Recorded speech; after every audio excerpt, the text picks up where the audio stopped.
الکہف عربی میں کہتے ہیں غار کو، ویسے تو عربی میں غار کو غار ہی کہا جاتا ہے، اذ ہما فی الغار سورہ توبہ میں ہے نا، لیکن وہ غار اگر کشادہ ہو تو اس کو کہف کہا جاتا ہے، تو کشادہ غار کو ہم کہف کہتے ہیں، عام غار کو ہم عربی میں غار ہی کہتے ہیں۔ اعوذ باللہ من الشیطان الرجیم، بسم اللہ الرحمن الرحیم، الحمد للہ الذی، تمام تعریفیں اس اللہ کے لیے ہیں جس نے انزل علی عبدہ، جس نے نازل کی اپنے بندے پر الکتاب، کتاب کو یعنی قرآن کو، وَلَمْ يَجْعَلْ لَهُ عِوَجًا، اور نہیں بنایا اس نے اس قرآن کے لیے کوئی کجی۔ عوج ٹیڑھے پن کو کہتے ہیں، اعوجاج کا معنی کسی چیز کا ٹیڑھا ہونا۔ تو کلام میں کجی کسے کہتے ہیں، کلام میں ٹیڑھا پن کسے کہتے ہیں، یعنی سیدھی بات نہ ہو۔ ہم کہتے ہیں نا کہ بھائی سیدھی بات کرو، تمہاری اپنی بات میں اتنا ٹکراؤ ہے، پتہ ہی نہیں چلتا کہ تم کیا کہنا چاہتے ہو، اور بات بھی واضح نہ ہو، تو ایسے کلام کو کہا جاتا ہے ٹیڑھا کلام، عوج والا کلام۔ تو قرآن کہہ رہا ہے کہ قرآن کے مضامین بالکل اسٹریٹ ہیں، سیدھے سیدھے ہیں، نیچر کو، فطرت کو اپیل کرتے ہیں، اور ٹکراؤ نہیں ہے آپس میں مضامین میں۔ تو یہ مطلب ہے عوج نہ ہونے کا۔ وَلَمْ يَجْعَلْ لَهُ عِوَجًا، اور اس میں کوئی کجی نہیں ہے۔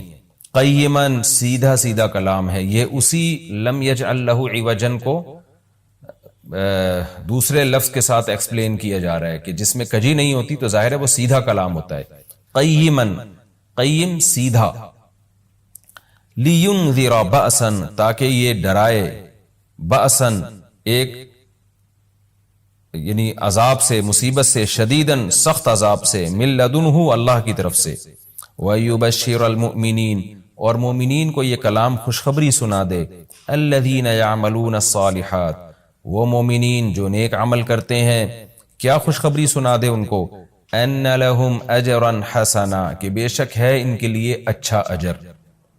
مَاكِثِينَ، مَكَثَ يَمْكُثُ، مکثن کا معنی ہوتا ہے قرار پکڑنا، رہنا، مَاكِثِينَ فِيهِ أَبَدًا، اس اچھے اجر میں رہیں گے یہ ہمیشہ ہمیشہ۔ وَيُنذِرَ، اور تاکہ یہ کلام ڈرا دے، الذین، ان لوگوں کو، قالوا، جو کہتے ہیں، اتخذ اللہ ولدا، کہ اللہ نے اولاد ٹھہرا لی، معاذ اللہ، ما لہم بہ من علم، نہیں ہے ان کے لیے بہ اس بات پر، من علم کوئی علم، میں نے بتایا تھا علم کا ترجمہ دلیل سے بھی ہوتا ہے، ان کے لیے اس بات پر یعنی اس دعوے پر کوئی دلیل نہیں ہے ان کے پاس، وَلَا لِآبَائِهِمْ، اور نہ ان کے باپ دادا کے پاس کوئی دلیل ہے، کَبُرَتْ کَلِمَةً، کبورا یہ ایک فعل تعجب ہے، بہت ہی یعنی تعجب کی بات ہے، یعنی بہت ہی بڑا کلمہ ہے، یعنی بہت ہی بری ہے یا بہت ہی بڑی ہے، ازروع کلمہ کے، یعنی ازروع بات کے، یہ بات بہت بڑی ہے، یعنی بری ہونے میں بہت بڑی ہے، یعنی جو انہوں نے کہا نا کہ اللہ تعالیٰ نے کسی کو اپنی اولاد ٹھہرا لی ہے، تو یہ بات بڑے ہونے کے لحاظ سے بہت ہی بری ہے، یہ ترجمہ ہوگا کبورت کلیمتن، یہ بہت ہی برا ہے، بڑا ہے کلمے کے اعتبار سے، تخرجو، وہ کلمہ جو نکلتا ہے، من افواہہم، ان کے منہ سے، فوہ کہتے ہیں منہ کو، فوہ، اور افواہ اس کی جمع آتی ہے، تو ان کے منہ سے جو نکلتا ہے، تو جو کلمہ نکلتا ہے، تو یہ بات بہت بڑی ہے اس کلمے کے اعتبار سے، یعنی یہ کلمہ بہت ہی برا کلمہ ہے جو ان کی زبانوں سے نکلتا ہے۔ ان یقولون الا کذبا، نہیں کہتے یہ لوگ مگر جھوٹ۔ فلعلک، فا کا مطلب تو، یا پھر لعلک شاید آپ، باخع نفسک، بخا یبخع ہلاک کرنا، آپ ہلاک کر بیٹھیں گے اپنی جان کو، علی آثارہم، ان کے نشانات، ان کے پیچھے، اثر نشان کو کہتے ہیں کیونکہ نشان انسان کے پیچھے پیچھے ہوتا ہے نا، تو اس کا مطلب ان کے پیچھے، یعنی آپ ان کے در پہ ہو کے ان کے پیچھے ایسا لگتا ہے کہیں اپنی جان ہلاک کر بیٹھیں گے۔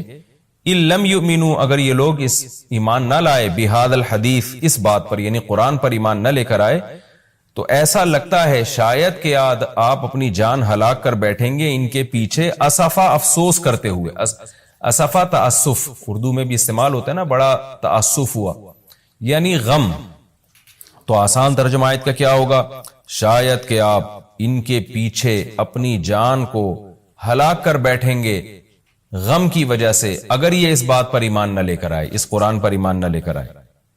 انا جعلنا، بے شک بنایا ہے ہم نے، ما علی الارض، اس چیز کو جو زمین پر ہے.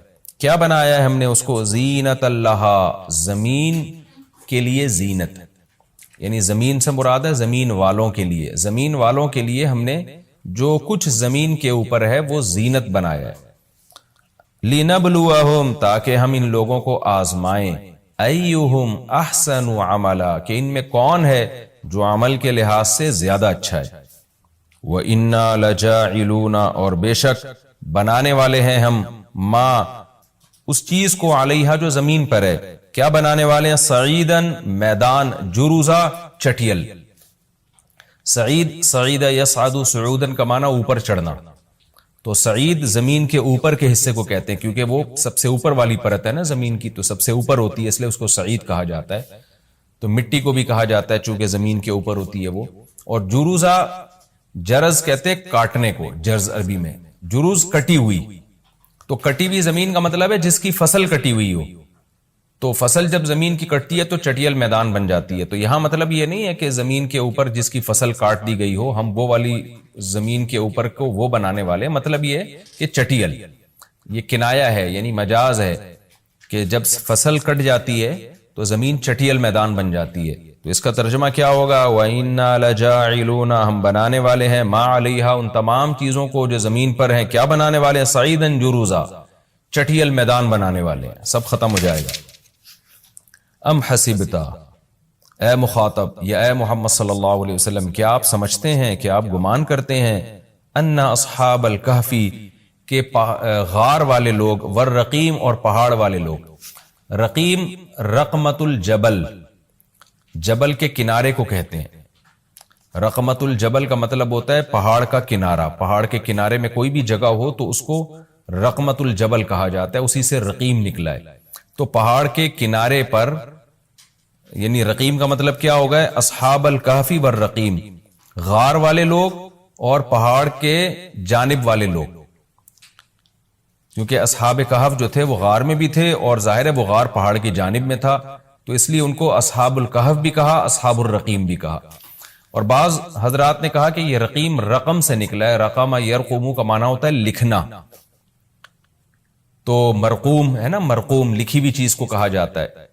تو اصحاب رقیم ان کو اس لیے کہا گیا ہے دو وجہ سے. بعض یعنی اگر ہم اس کو لکھی ہوئی تحریر سے مراد لیں تو دو وجہ سے ان کو رقیم کہا جا سکتا ہے. یا تو اس لیے کہ ان کا واقعہ تاریخی کتابوں میں تواتر سے چلا آ رہا تھا، یعنی مورخین اس واقعے کو لکھتے تھے، تو یہ لکھی ہوئی یعنی وہ لوگ بن گئے جن کو لکھا گیا ہے. اس لیے اللہ نے ان کو اصحاب الرقیم کہا، یعنی وہ لوگ جن کی ہسٹری کو لکھا گیا ہے. تو ظاہر عجیب لوگ تھے تبھی تو ان کی ہسٹری کو لکھا گیا.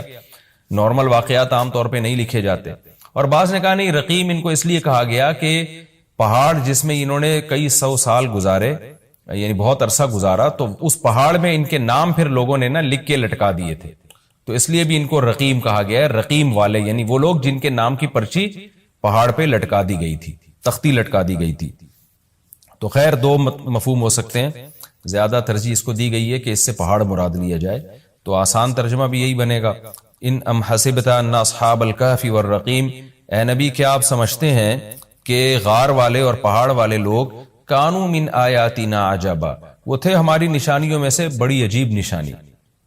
یعنی کیا آپ یہ سمجھتے ہیں؟ اگر یہ سمجھتے ہیں تو واقعی ایسا ہی ہے، وہ بڑی عجیب نشانی تھے. ایک مطلب تو یہ ہو سکتا ہے، اور ایک مطلب اس آیت کا یہ ہو سکتا ہے کہ آپ سمجھتے ہیں کہ یہ بڑی نشانی تھے، حالانکہ یہ اتنی بڑی نہیں تھے. یہ کائنات جو ہے یہ اس سے بھی بڑی نشانی ہے. یعنی لوگ تو اس کو بڑی نشانیوں میں سے ایک سمجھ رہے ہیں، حقیقت میں یہ کائنات اس سے بڑی نشانیاں ہیں. یہ ہوتا ہے نا جب ہم کسی کو کہتے ہیں یار تم اس واقعے کو کوئی عجیب سمجھ رہے ہو، تو اس میں ہمارا مقصد انکار کرنا ہوتا ہے کہ یہ کوئی اتنا بڑا عجیب واقعہ نہیں ہے.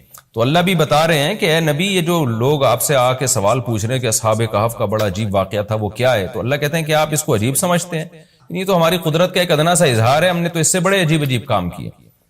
تفسیر میں اس کی ڈیٹیل آئے گی انشاءاللہ. اذ اول فتیتو، اس وقت کو یاد کرو جب، فتیہ فتح کی جمع ہے، فتح عربی میں نوجوان کو کہتے ہیں، فتیہ اس کی جمع آتی ہے.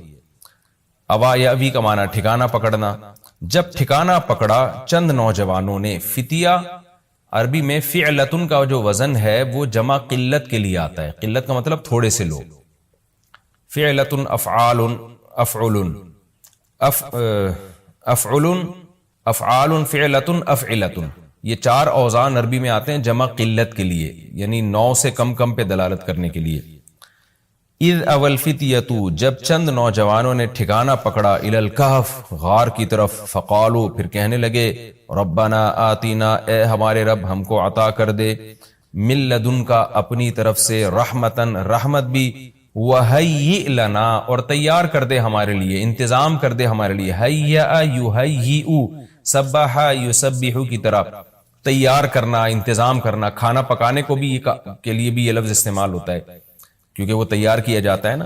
تو ہیئ لنا، اور انتظام کر دے ہمارے لیے، من امرنا، ہمارے کام میں، یعنی جس کام کے لیے ہم نکلے ہوئے ہیں اس میں ہمارے لیے مہیا کر دے۔ یہ لفظ اردو میں بھی استعمال ہوتا ہے نا، میں نے اس کے لیے یہ چیز مہیا کر دی، یعنی ارینج کر کے دے دی اس کو میں نے۔ تو ارینج کرنا بھی اردو میں آج کل یہ انگلش کا یہ ورڈ بھی بہت کثرت سے استعمال ہوتا ہے، ارینج کرنا، یہ بہت اچھا ترجمہ ہوگا اس کا۔ وَهَيِّئْ لَنَا مِنْ أَمْرِنَا، اور انتظام کر دیجئے ہمارے لیے ہمارے اس معاملے میں سے، رشدا، درست رہنمائی کا، یعنی ہمیں اس میں صحیح رہنمائی کر دیجئے، رشد کا انتظام کر دیے ہمارے لیے کہ ہم غلط سمت میں نہ چل پڑیں۔ فَضَرَبْنَا عَلَىٰ آذَانِهِمْ، ہم نے ڈال دیے ان کے کانوں پر، کیا ڈال دیے؟ پردے۔ یہ کنایا ہے سونے سے۔ جب آپ بہت گہری نیند سوتے ہیں نا تو کان سننے کی صلاحیت سے محروم ہو جاتے ہیں۔ اللہ میاں یہ بھی کہہ سکتے تھے ہم نے آنکھوں پہ پردے ڈال دیے، لیکن بعض دفعہ یہ ہوتا ہے کہ آپ کی آنکھ سو جاتی ہے لیکن ذرا سی آواز سے آپ اڑ جاتے ہیں، تو جب ہم سوتے ہیں نا تو آنکھوں کا کنیکشن پہلے ختم ہوتا ہے، پھر جب مزید گہری نیند میں جاتے ہیں تو کانوں کا کنیکشن ختم ہو جاتا ہے۔ یہی وجہ ہے کہ ہلکی نیند جب ہو آنکھ سے نظر آنا تو بند ہو جاتا ہے، لیکن ذرا سا کوئی پکارے گا آپ کی آنکھ کھل جائے گی، کیونکہ کانوں کی جو سماعت ہے وہ بحال ہوتی ہے۔ تو اس لیے اللہ میاں نے گہری نیند سے تعبیر کرنے کے لیے فرمایا فَضَرَبْنَا عَلَىٰ آذَانِهِمْ، اذن کان کو کہتے ہیں، آذان اس کی جمع، ہم نے ان کے کانوں پہ پردے ڈال دیے۔ کیا مطلب؟ اتنی گہری نیند سو گئے کہ اب جتنا بھی شور شرابہ ان کی آنکھ نہیں کھلنے والی تھی۔ فَضَرَبْنَا عَلَىٰ آذَانِهِمْ فِي الْكَهْفِ، غار کے اندر ہم نے ان کے کانوں پہ پردے ڈال دیے، سنینا، کئی سال، عددا، عدد کے اعتبار سے، یعنی عدد کے اعتبار سے کئی سال تک ہم نے ان کے کانوں کے اوپر پردے ڈال دیے۔ ثم بعثناہم، پھر ہم نے ان کو اٹھایا یعنی جگایا، لنعلم، تاکہ ہم جانیں، ظاہری طور پر جان لیں، حقیقت میں تو اللہ پہلے سے جانتا ہے، کیا جان لیں؟ ای الحزبین، حزب کہتے ہیں جماعت کو، حزبین 2 جماعتیں، کہ 2 جماعتوں میں سے کون سی جماعت ہے، احصا، یہ ہے اس میں تفضیل، اضربو کی طرح، زیادہ کاؤنٹ کرنے والی، زیادہ شمار کرنے والی۔ احصا کا مطلب ہوتا ہے احاطہ کر لینا، کاؤنٹ کر لینا۔ ایہم، ای الحزبینی، دونوں جماعتوں میں سے کون سی جماعت ایسی ہے، احصا، جو زیادہ اچھا کاؤنٹ کرنے والی ہے، لما، اس مدت کو، لبثو، لما لبثو امدا، امدا کہتے ہیں مدت کو، احصا امدا اصل میں یوں تھا، امد کو زیادہ کاؤنٹ کرنے والی ہے، لما، اس امد کو، لبثو، جس امد تک یہ ٹھہرے ہیں۔ تو امد کا معنی کیا ہے؟ مدت۔ دوبارہ ترجمہ کر دیتا ہوں، ثم بعثناہم، ہم نے ان کو دوبارہ اٹھایا، لنعلم، تاکہ ہم جان لیں، ای الحزبین، 2 جماعتوں میں سے کون سی جماعت ایسی ہے، احصا امدا، جو زیادہ کاؤنٹ کر سکتی ہے مدت کو، لما، وہ والی مدت، لبثو، جس مدت میں یہ ٹھہرے ہیں۔ یعنی مطلب یہ ہے کہ جب یہ اصحاب کہف دوبارہ سو کے اٹھے ہیں نا تو ان میں 2 دھڑے بن گئے، ایک نے کہا ہم 1 دن سوئے ہیں، آدھا دن سوئے ہیں، دوسرے نے کہا پتہ نہیں کتنا سوئے ہیں، ہمیں تو یاد ہی نہیں ہے۔ تو اللہ نے کہا ہم دیکھنا چاہتے تھے کہ ان دونوں جماعتوں میں سے کون سی زیادہ اچھی یعنی زیادہ اچھا کاؤنٹ کر سکتی ہے مدت کو۔ تو ظاہر ہے اس نے زیادہ اچھا، 2 فریق بن گئے نا، ایک نے کہا 24 گھنٹے یا اس سے کم سوئے ہیں، دوسرے نے کہا نہیں جی ہم اللہ ہی جانتا ہے۔ تو وہ جس نے کہا نا کہ اللہ ہی جانتا ہے وہ زیادہ اچھا کاؤنٹ کر رہی تھی، کیونکہ اس میں کوئی فیصلہ کرنا ممکن ہی نہیں تھا۔ تو یہ لام عاقبت کا لام کہلاتا ہے۔ عاقبت کا لام کا مطلب جس کا رزلٹ یہ نکلا، یہ مطلب نہیں تھا کہ اللہ نے ان کو سلایا اس لیے تھا تاکہ ان کا اختلاف ہو اور ہم یہ دیکھنا چاہتے تھے کون زیادہ اچھی مدت کاؤنٹ کرتا ہے۔ ظاہر ہے یہ تو کوئی حکمت نہ ہوئی نا، اتنی بڑے ایک معجزہ اللہ نے اپنی قدرت دکھائی۔ تو اس لام عاقبت کا مطلب کہ ہم نے جب ان کو اٹھایا تو اس کا رزلٹ یہ نکلا، بہت ساری حکمتیں حاصل ہوئی، ان میں ایک رزلٹ یہ بھی نکلا کہ ہم دیکھ رہے تھے کہ دیکھیں کون بتاتا ہے کہ ہم کتنی مدت تک ہم سوئیں اور اس میں درست نتیجے تک کون پہنچتا ہے. تو یہ اس رکوع کا لفظی ترجمہ مختصر گرامر کے ساتھ ہو گیا. اب ہم اس کی تفسیر کی طرف چلتے ہیں. سورہ کہف کا پہلا رکوع اور 15ویں پارے کا 13واں رکوع. یہ سورہ کہف ہے. اس کی بڑی فضیلت ہے. حدیث میں رسول اللہ صلی اللہ علیہ وسلم نے ارشاد فرمایا کہ جو جمعے کے دن سورہ کہف کی تلاوت کرتا ہے اللہ اسے دجال کے فتنے سے محفوظ رکھتے ہیں. اس کی وجہ کیا ہے کہ دجال کے فتنے میں اور اس میں کیا مناسبت ہے، اس پہ علماء نے بہت کچھ کہا ہے، تو یقینی طور پر اس حکمت کو بیان نہیں کیا جا سکتا، لیکن بہرحال اس کے مضامین ایسے ہیں کہ انسان کو اس سے ایمان میں تقویت ملتی ہے. اور بڑی بات یہ ہے کہ رسول اللہ صلی اللہ علیہ وسلم نے جب کسی چیز کے بارے میں ہمیں بتا دیا تو پھر ہمیں اس کی حکمت سمجھ میں نہ بھی آئے تو ہمیں بس اس پر ایمان لانا چاہیے. تو دجال کے فتنے سے بچنے کے لیے اگر کوئی جمعے کے دن اس کا اہتمام کرتا ہے تو انشاءاللہ اس کو فائدہ ہوگا.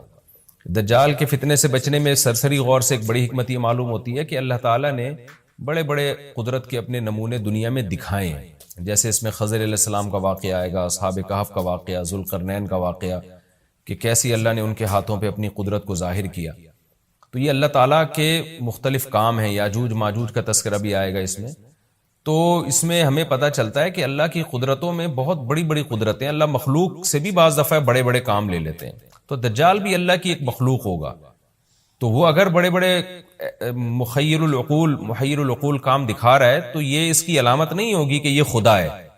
جیسے ذوالقرنین سے اللہ نے بڑا کام لیا تو وہ خدا تھوڑی بن گئے، اور خضر علیہ السلام کے ذریعے اللہ نے مردے کو زندہ ایک جو ہے نا وہ دیوار کو سیدھا کروا دیا اور تختہ جڑوا دیا، اور کچھ انہوں نے اللہ کے بتانے سے غیب کی خبریں بتا دی، تو اس سے وہ خدا تو نہیں بن گئے.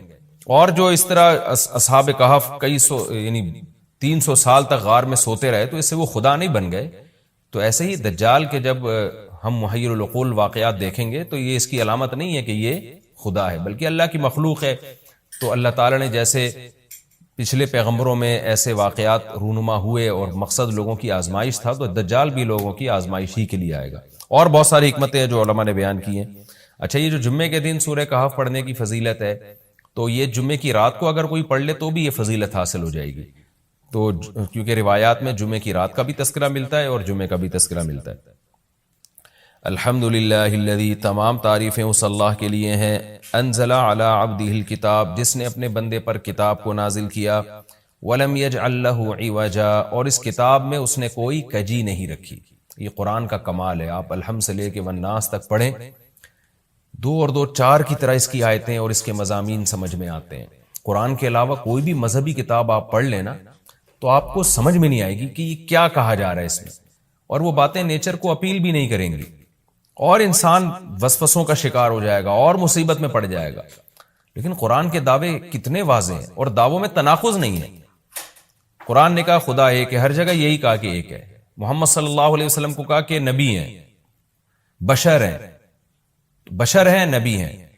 تو بشریت کو ثابت کیا قرآن نے. جہاں نبی صلی اللہ علیہ وسلم سے اوٹ پٹانگ معجزوں کا مطالبہ کیا گیا تو بتا دیا گیا میں بشر ہوں. ایک ہی دعویٰ رہا ہے مسلسل شروع سے آخر تک، اور آخری نبی ہونے کا جب دعویٰ کیا گیا تو آخری ہی، یہ نہیں کہ پھر قرآن میں اشارے دے دیے ہوں کہ کوئی اور نبی بھی آئے گا. تو تناقض نہیں ہے قرآن میں. نماز کو فرض کیا تو نماز فرض ہے.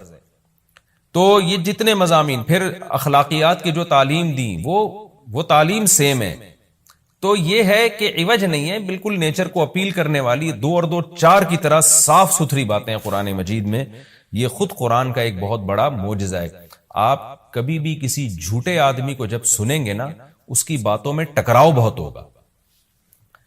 میں ایک دفعہ تحقیق کر رہا تھا، یہ منکرین حدیث جو ہیں جنہوں نے کہا، دعویٰ کیا کہ حدیث حجت نہیں ہے، تو ہمارے شیخ حضرت مفتی رشید احمد صاحب رحمہ اللہ تعالی نے اصل الفتاوی کی 2 جلد میں ان کے خلاف بہت کچھ لکھا ہے.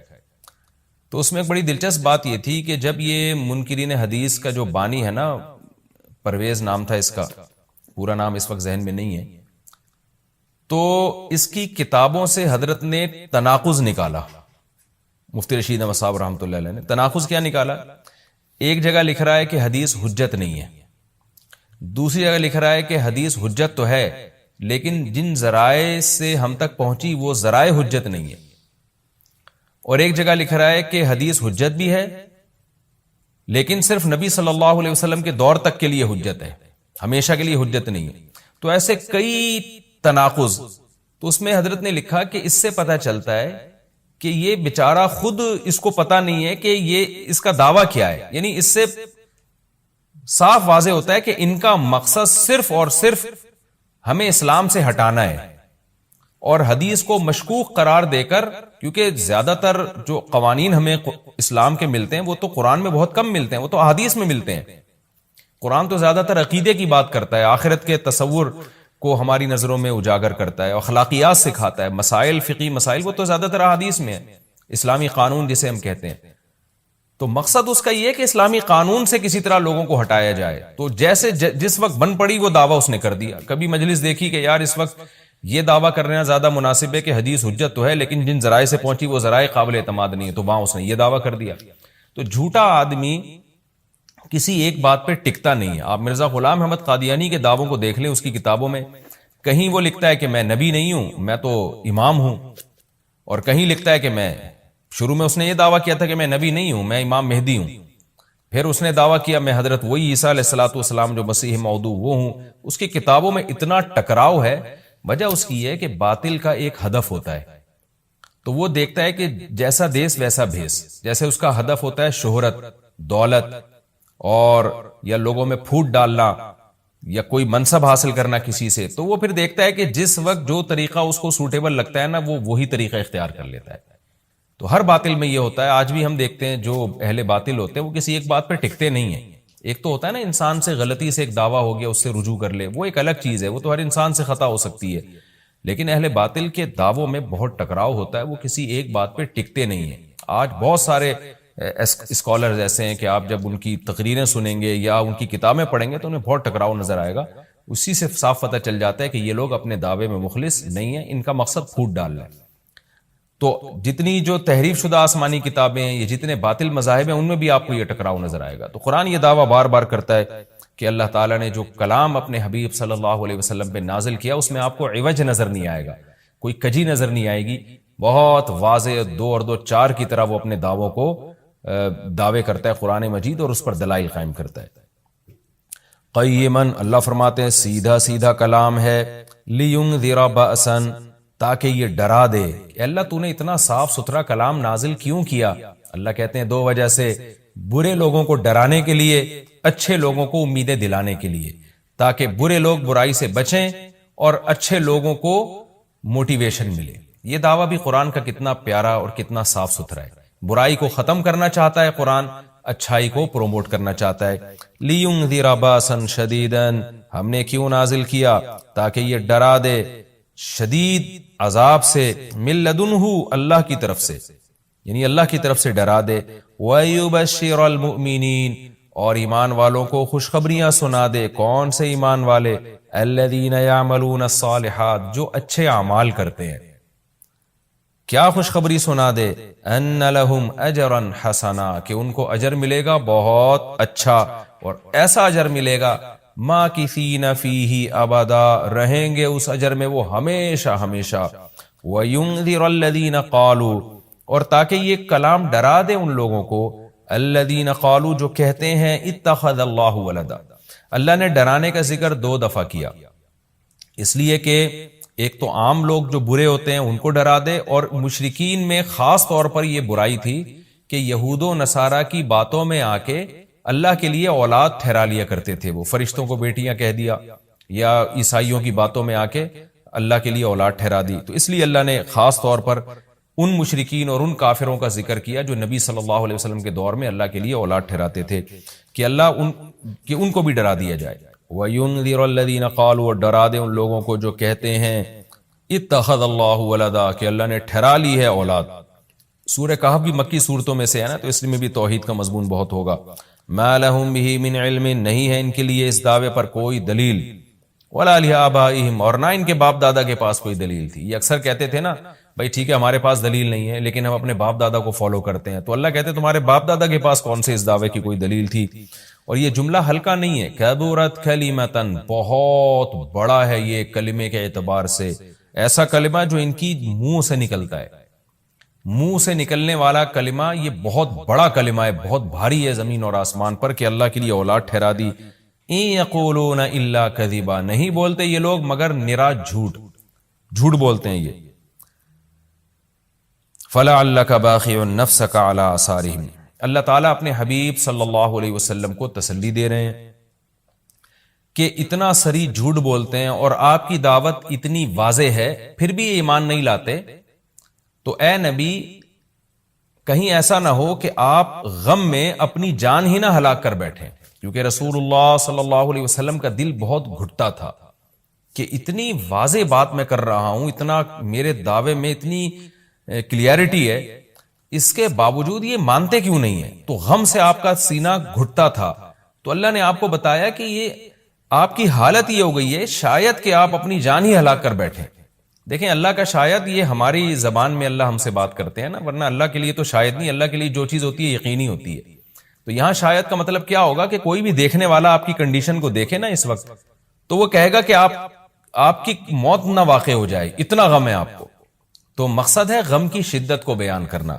تو اللہ فرماتے ہیں شاید کہ آپ اپنی جان ہی ہلاک کر بیٹھے ان کے پیچھے، یعنی ان کے غم میں، اگر یہ لوگ اس قرآن پر ایمان نہ لے کر آئے، اسفا، افسوس اور غم میں آپ کی جان ہی کہیں آپ ہلاک نہ کر بیٹھیں۔ پھر آگے اللہ بتا رہے ہیں کہ یہ ایمان کیوں نہیں لے کر آتے۔ آپ غم نہ کریں، آپ کی دعوت میں کوئی کمی نہیں، آپ کے دلائل میں کوئی کمی نہیں، ایمان نہ لانے کی وجہ ہم بتاتے ہیں کیا ہے۔ کچھ لوگ لائیں گے، کچھ نہیں لے کر آئیں گے، وجہ کیا ہے وہ ہم بتا رہے ہیں اگلی آیت میں، انا جعلنا ما علی الارض، ہم نے بنایا ہے ہر اس چیز کو جو زمین کے اوپر ہے، زینت اللہ، زمین کے لیے، یعنی زمین والوں کے لیے زینت، اٹریکٹیو بنایا ہم نے۔ زمین اجڑی ہوئی ہوتی، کسی کا دل ہی نہ لگتا زمین میں، تو سارے آخرت ہی کی فکر میں لگ جاتے، لیکن زمین میں اٹریکشن ایسی پیدا کر دی ہے کہ یہ اللہ سے غافل کرتی ہے، حق سے دور کرتی ہے۔ ہر آدمی اس زمین کی زینت کو حاصل کرنے کی کوشش کرتا ہے۔ زینت وہ چیز ما یتزین، جو مزین ہوتی ہے اور جس کی طرف انسان کی اٹریکشن ہوتی ہے، چاہے حقیقت میں وہ اٹریکشن کے قابل ہو یا نہ ہو۔ جیسے گندگی کا ڈھیر ہے، اٹریکشن نہیں ہوتی، لیکن آپ نے اس کے اوپر ایک خوبصورت ململ کا کپڑا ڈال کے خوشبو چھڑک دی تو اب وہ دیکھنے میں بھلی لگنے لگے گی۔ تو جو چیز دیکھنے میں بھلی لگتی ہے اس کو مزین کہا جاتا ہے، چاہے حقیقت میں ہو یا نہ ہو۔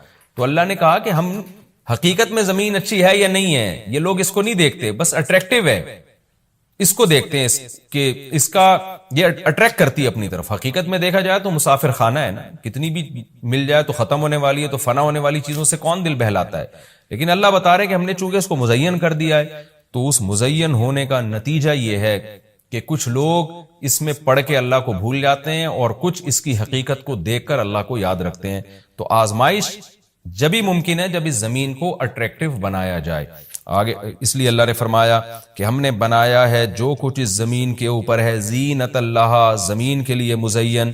کیوں بنایا ہے؟ لنبلوہم، تاکہ ہم لوگوں کو آزمائیں، ایہم احسن عملا، کہ ان میں عمل کے لحاظ سے زیادہ اچھا کون ہے۔ اگر زمین کو مزین نہ بنایا جاتا تو سارے عمل کے لحاظ سے بہت اچھے ہو جاتے، کیونکہ قربانی نہ دینی پڑتی۔ اب اس مزین زمین کی بہت سی چیزوں کو چھوڑنا پڑتا ہے، نماز کے وقت دکان چھوڑنی پڑتی ہے، اور صدقات و خیرات کے وقت مال کی قربانی دینی پڑتی ہے، اور جو شریعت کے جتنے بھی احکام ہیں تو جاہ کی قربانی دینی پڑتی ہے، منصب کی قربانی دینی پڑتی ہے۔ تو اللہ کہتے ہیں ہم نے چونکہ مزین بنا دیا تاکہ ہم لوگوں کو آزمائیں۔ تو ظاہر ہے جب آزمائش ہوتی ہے تو اے نبی کچھ لوگ کامیاب ہوتے ہیں اور کچھ لوگ ناکام ہوتے ہیں۔ تو آپ چاہتے ہیں کہ ساری دنیا ایمان لے آئے، سارے نیک بن جائیں، یہ آپ کی چاہت پوری نہیں ہو سکتی، کیونکہ امتحان میں 100% لوگ کامیاب عام طور پر نہیں ہوا کرتے۔ وَإِنَّا لَجَاعِلُونَ مَا عَلَيْهَا صَعِيدًا جُرُزًا، اور یاد رکھو جو کچھ زمین کے اوپر ہے ہم اس کو بنانے والے چٹیل میدان۔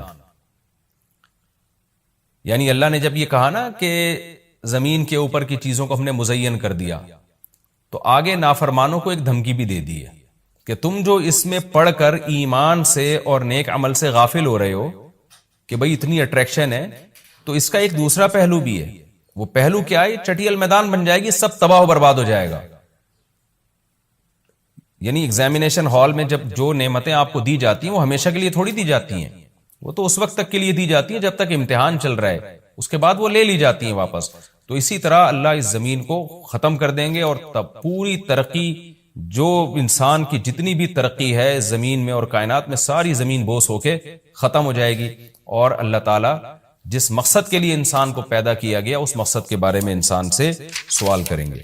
ام حسبت ان اصحاب الکہف والرقیم، قرآن نے یہ کچھ تمہید بیان کی کہ یہ دنیا آزمائش کے لیے اور سب کچھ ختم ہو جائے گا، جو قرآن کا اصل مقصود ہے۔ اب قرآن ایک واقعے کی طرف آتا ہے۔ مشرکین مکہ یہود و نصارہ سے بہت سی چیزیں سنا کرتے تھے، اور یہود آ کے ان کو چپکے چپکے گائیڈ کرتے تھے کہ جس نے نبوت کا دعویٰ کیا ہے نا، تم ان سے یہ سوال پوچھو، تم ان سے یہ سوال پوچھو۔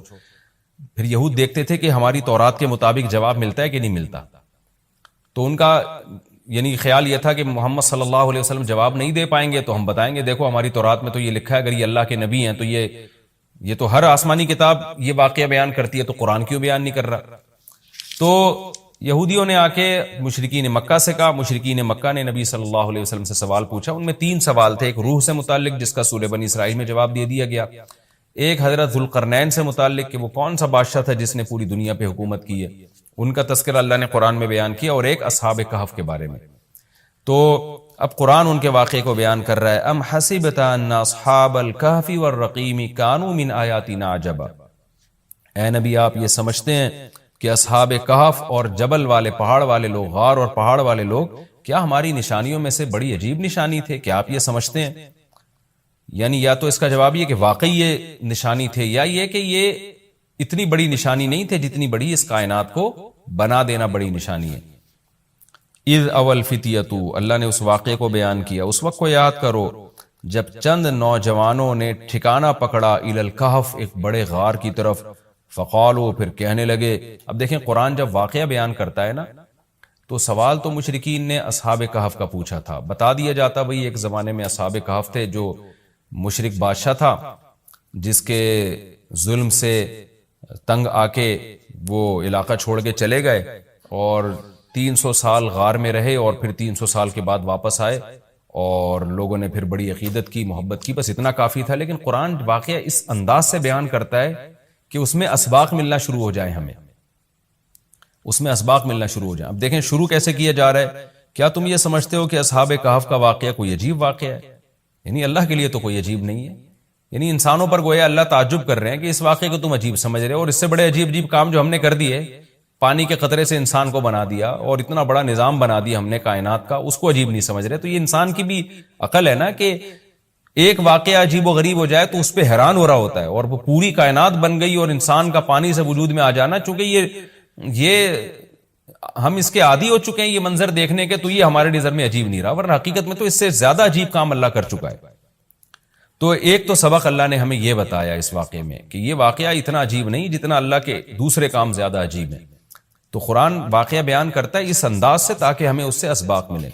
اذ اول فتیۃ الی الکہف، نوجوانوں نے غار میں پناہ لی، فقالوا ربنا، اور کیا کہنے لگے، اے ہمارے رب، آتنا من لدنک رحمہ، تو دے ہمیں اپنی طرف سے رحمت، اور ہیئ لنا من امرنا رشدا، ہمارے معاملے میں کوئی رشد کا انتظام کر دے، یعنی درستگی کا انتظام کر دے۔ اس میں کیا سبق ملتا ہے کہ جو مشرک بادشاہ تھا، کافر بادشاہ تھا، چند نوجوان اسلام لے کر آئے، اللہ کے برحق دین کو قبول کیا، ان کو یہ یقین تھا کہ ہم اس علاقے میں رہ کر اپنے دین اور مذہب پہ قائم نہیں رہ سکتے، لہذا انہوں نے ارادہ کیا ہم ہجرت کرتے ہیں۔ تو اب ہجرت کر کے جائیں کہاں؟ تو اللہ سے دعائیں مانگ رہے ہیں۔ اس سے کیا پتہ چلتا ہے کہ جب آپ کے لیے کسی علاقے میں رہ کر دین پر چلنا ناممکن ہو تو آپ پر لازم ہے کہ آپ اس علاقے کو چھوڑیں، ایک بات۔ نمبر 2، چھوڑ کر آپ اللہ پہ اعتماد اور توکل کریں کہ جس اللہ نے مجھے یہاں کھلایا وہ کہیں اور بھی کھلا سکتا ہے۔ نمبر 3، اللہ سے 2 قسم کی دعائیں مانگیں۔ نمبر 1، اے اللہ تو میرے لیے رحمت کا انتظام کر دے، یعنی اپنا رحم کر تاکہ تیری رحم کی وجہ سے ہمارے لیے معاملات آسان ہو جائیں۔ نمبر 2، تو ہمیں گائیڈ کر، ہیئ لنا من امرنا رشدا کا مطلب سیدھا راہ دکھا، ہمیں بتا کہ ہم نے جانا کہاں ہے، کس ملک میں اسٹے کرنا ہے، سفر کیسے کرنا ہے۔ یہ بالکل ایسے ہی ہے جیسے موسیٰ علیہ الصلوۃ والسلام سے غلطی سے قتل ہو گیا، تو اب مدین سے جب نکلنا تھا، مصر سے جب نکلنا تھا تو راستہ معلوم نہیں تھا، تو وہاں بھی اللہ تعالیٰ سے موسیٰ علیہ السلام نے دعا مانگی کہ ولما توجہ تلقاء مدین قال عسى ربی ان یہدینی سواء السبیل، مجھے امید ہے میرا رب مجھے سیدھا راستہ دکھائے گا۔ تو جب انسان کو راستے معلوم نہ ہو، گائیڈنس نہ مل رہی ہو کہ جانا کہاں ہے، کہاں اسٹے کرنا ہے، تو ایسے موقع پہ اللہ سے سیدھے راستے کی دعا مانگنی چاہیے۔ تو یہاں بھی انہوں نے دعا مانگی کہ اللہ تو ہمارے لیے رحمت کا انتظام کر دے اور ہمارے لیے ہمیں گائیڈ کر دے کہ ہم نے جانا کہاں ہے، کہاں اسٹے کرنا ہے۔ تو قرآن کہتا ہے ہم نے ان کی دعا کو قبول کی، فَضَرَبْنَا عَلَىٰ آذَانِهِمْ، رحمت کا انتظام کیسے ہوا کہ ہم نے غار کے اندر، کیونکہ گئے ان کے کتے کو ساتھ لے کر غار کے اندر گئے ہیں، اور وہاں انہوں نے کہا کہ فی الحال ہم یہاں لوگوں سے چھپ جائیں، کسی طریقے سے پناہ میں آ جائیں، پھر دیکھیں گے جی اٹھ کے ہم نے جانا کہاں ہے۔ تو قتل کے خوف سے نکلے اور غار میں جا کے آرام کیا، تو اللہ کہتے ہیں ہم نے ان کے کانوں پہ پردہ ڈال دیا، سلا دیا گہری نیند، سنین عددا، کئی سال تک، ثم بعثناہم، پھر ہم نے ان کو جگایا، لنعلم ای الحزبین، تاکہ ہم دیکھیں، جس کا نتیجہ یہ نکلا کہ ہم یہ دیکھنا چاہتے تھے ان دونوں میں سے کون سا فریق ایسا ہے احصیٰ لما لبثوا امدا، جو مدت کے اعتبار سے زیادہ کاؤنٹ کرنے والا ہے اس مدت کو، لما لبثوا، جس مدت تک یہ لوگ ٹھہرے۔ یعنی اللہ تعالیٰ بھی گویا ان کو دیکھ کے خوش ہو رہے ہیں کہ دیکھیں ان کے آپس میں تبصرے کیا ہوتے ہیں، کیونکہ کسی کے ساتھ ایسا کبھی نہیں ہوا۔ تو اب جب یہ اٹھیں گے تو اللہ کی گویا کہ اللہ تعالیٰ بھی ان کی بات کو دیکھ کرنا ایک خوش ہو رہے ہیں ان کو دیکھ کے کہ دیکھو میں یہ باتیں آپس میں کیا کرتے ہیں۔ تو کسی نے کیا کہا، کسی نے کیا کہا، یہ سارا تذکرہ آگے آئے گا۔ یہ واقعہ آگے بھی چلے گا اور انشاءاللہ اس کی تفصیل اگلے رکوع میں زیادہ آئے گی۔ ہمارا یہ رکوع الحمدللہ کمپلیٹ ہو گیا اور وقت بھی تقریباً کمپلیٹ ہی ہونے والا ہے ہمارا، تو انشاءاللہ اگلے ایپیسوڈ میں اس واقعے کو ہم مکمل کریں گے۔ تفسیر اس کی بہت آسان ہے، زیادہ ڈیٹیل میں جانے کی ضرورت نہیں ہے، اور میں بار بار بتاتا ہوں کہ یہ جو میں تفسیر کے لیکچر ریکارڈ کروا رہا ہوں، اس کا بنیادی مقصد صرف یہ ہے کہ جب آپ قرآن مجید کی تلاوت کریں تو آپ کو سمجھ میں آئے کہ آپ کیا پڑھ رہے ہیں، کیا سن رہے ہیں۔ تلاوت سنیں تو سمجھ میں آئے کہ کیا سن رہے ہیں آپ، تراویح میں یا ویسے نارملی جب آپ تلاوت کرتے ہیں۔ اس تفسیر کے لیکچر کا مقصد لمبی چوڑی تفسیریں نہیں ہیں، کیونکہ میں اگر چاہوں تو ایک ایک رکوع میں 6 مہینے لگا دوں اس کی ڈیٹیل بیان کرنے میں، اور چاہوں تو میں مختصر رکھوں اس کو۔ تو میں نے مختصر اس لیے رکھا ہے کہ آپ کو قرآن سمجھ میں آئے، لہذا قرآن سامنے رکھ کر آپ بیٹھا کریں، اور ایک ہی لائنوں والا قرآن ہمیشہ رکھیں۔ 15 لائنوں والا ہے تو پوری زندگی پھر 15 لائنوں والوں سے تلاوت کریں، 16 لائنوں والا ہے تو 16 لائنوں والے سے آپ تلاوت کریں، تاکہ آپ کو جب وہ صفحہ سامنے ہوگا نا تو آپ جب بھی تلاوت کریں گے تو آپ کو اس کا مفہوم انشاءاللہ ذہن میں آئے گا، تو قرآن کی بیس آپ کی مضبوط ہو جائے۔ باقی تفسیریں تو پھر اتنی لمبی تفسیریں وہ پڑھتے چلے جائیں، اس میں علمی نکات بہت ہیں، تو میں چاہتا ہوں آپ کی بیس مضبوط ہو جائے۔ جب قرآن پڑھیں آپ تو عربی میں ہی سمجھ میں آئے آپ کو، قرآن سنیں تو عربی میں ہی سمجھ میں آئے آپ کو، تو یہ بنیادی مقصد ہے۔ انشاءاللہ اگلے ایپیسوڈ میں سورہ کہف کا دوسرا رکوع اور 15ویں پارے کا انشاءاللہ میں 14واں رکوع شروع کروں گا۔ اللہ تعالی ہمیں سمجھنے کی، عمل کی توفیق عطا فرمائے۔ وما علینا الا البلاغ۔